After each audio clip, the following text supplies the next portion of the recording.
નમસ્કાર દોસ્તો, શું તમે ક્યારેય એવું અનુભવ્યું છે કે જીવનમાં બધું હોવા છતાં મન શાંત નથી? શું તમે ક્યારેય એવું વિચાર્યું છે કે હું આ દુનિયામાં કેમ આવ્યો છું? મારા જીવનનો સાચો અર્થ શું છે? ઘણી વખત માણસ પાસે પૈસા હોય છે, પરિવાર હોય છે, મિત્રો હોય છે, પણ છતાં અંદરથી ખાલીપો અનુભવાય છે.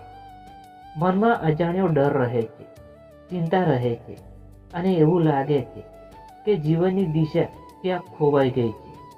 મિત્રો, જ્યારે મનુષ્ય જીવનના આવા પ્રશ્નોમાં ગૂંચવાઈ જાય છે, ત્યારે તેને સાચી દિશા બતાવનાર એક દિવ્ય અવાજ છે, અને એ જ અવાજ છે ભગવાન શ્રી કૃષ્ણનો. ભગવાન શ્રી કૃષ્ણ માત્ર એક દેવતા નથી, તેઓ જીવનના મહાન ગુરુ છે. તેઓ મનુષ્યને જીવન જીવવાની સાચી રીત શીખવે છે. તેમણે ગીતામાં આપેલા ઉપદેશો હજારો વર્ષ પહેલા આપવામાં આવ્યા હતા, પરંતુ આજે પણ એટલા જ સત્ય છે. કારણ કે માણસના પ્રશ્નો બદલાતા નથી.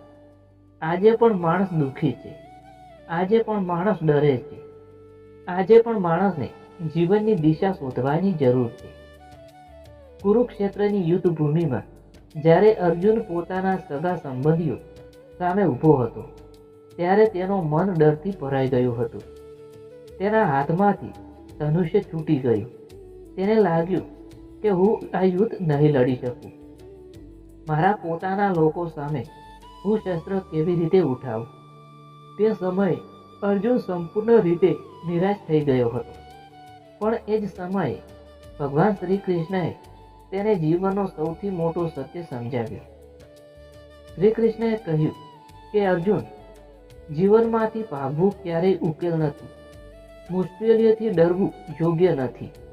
જે માણસ મુશ્કેલીથી ભાગે છે તે ક્યારેય સફળ થવાનો નથી, પરંતુ જે માણસ હિંમતથી મુશ્કેલીનો સામનો કરે છે તે જીવનમાં મહાન બનતો જાય છે. મિત્રો, ભગવાન શ્રી કૃષ્ણનો પ્રથમ સંદેશ છે કે માણસે પોતાના કર્તવ્યને ક્યારેય છોડવું નહીં. જીવનમાં સુખ અને દુઃખ બંને આવશે, સફળતા અને નિષ્ફળતા બંને આવશે, પરંતુ માણસે પોતાના કર્તવ્યથી ક્યારેય પાછળ હટવું નહીં. ભગવાન કહે છે કે જે માણસ પોતાના કર્તવ્યને નિષ્ઠાથી કરે છે તે જ સાચો યોગી છે. કારણ કે કર્મ કરવું એ જ જીવનનો સાચો માર્ગ છે. માણસ જ્યારે કામ કરે છે ત્યારે ઘણી વખત ફળ વિશે વધારે વિચારે છે. જો સફળતા મળશે તો ખુશી થશે, અને જો નિષ્ફળતા મળશે તો દુઃખ થશે.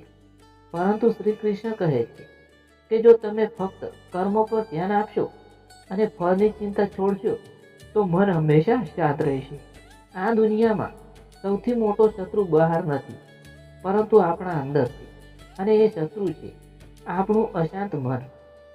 જ્યારે મન નકારાત્મક વિચારોમાં ફસાઈ જાય છે ત્યારે માણસને દરેક જગ્યાએ મુશ્કેલી દેખાય છે, પણ જ્યારે મન સકારાત્મક બને છે ત્યારે માણસ દરેક મુશ્કેલીમાં પણ એક નવી તક જોઈ લે છે. ભગવાન શ્રી કૃષ્ણ કહે છે કે માણસે પોતાના મનને નિયંત્રિત કરવું જોઈએ, કારણ કે મન જો મિત્ર બની જાય તો જીવન સ્વર્ગ બની જાય, અને મન જો શત્રુ બની જાય તો જીવન નરક બની જાય. જીવનમાં ઘણા લોકો આપણને સમજશે નહીં, ઘણા લોકો આપણું અપમાન કરશે, ઘણા લોકો આપણો વિરોધ કરશે, પરંતુ શ્રી કૃષ્ણ કહે છે કે જો તમે સત્યના માર્ગ પર છો તો ક્યારેય ડરશો નહીં. કારણ કે સત્યનો માર્ગ શરૂઆતમાં મુશ્કેલ હોય છે, પરંતુ અંતે એ જ માર્ગ સાચી જીત અપાવે છે. ભગવાન શ્રી કૃષ્ણનો એક ખૂબ જ સુંદર સંદેશ છે કે માણસે પોતાના હૃદયને હંમેશા પ્રેમથી ભરેલું રાખવું જોઈએ.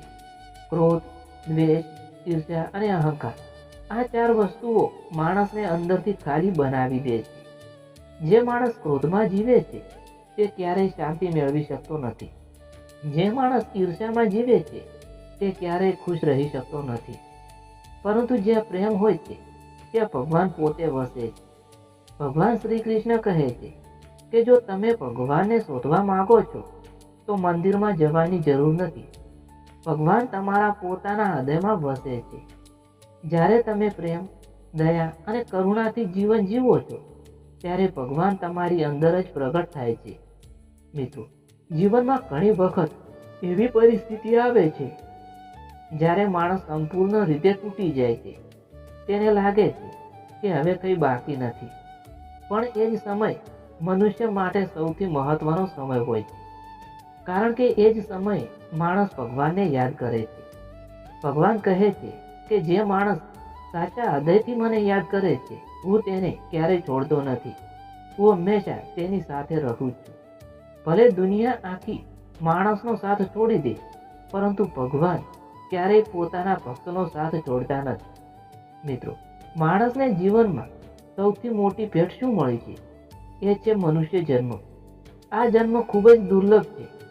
આ જીવન ફક્ત ખાવા પીવા અને પૈસા કમાવા માટે મળ્યું નથી. આ જીવન માણસને સત્ય ઓળખવા માટે મળ્યું છે. આ જીવન આપણને પોતાની આત્મા ઓળખવા માટે મળ્યું છે. શ્રી કૃષ્ણ કહે છે, શરીર એક દિવસ નાશ પામે છે. આ શરીર એક દિવસ ધરતીમાં મળી જાય છે, પરંતુ આત્મા ક્યારેય મરતો નથી. આત્મા અજર છે, અમર છે અને શાશ્વત છે. આથી માણસે મૃત્યુથી ડરવું નહીં જોઈએ.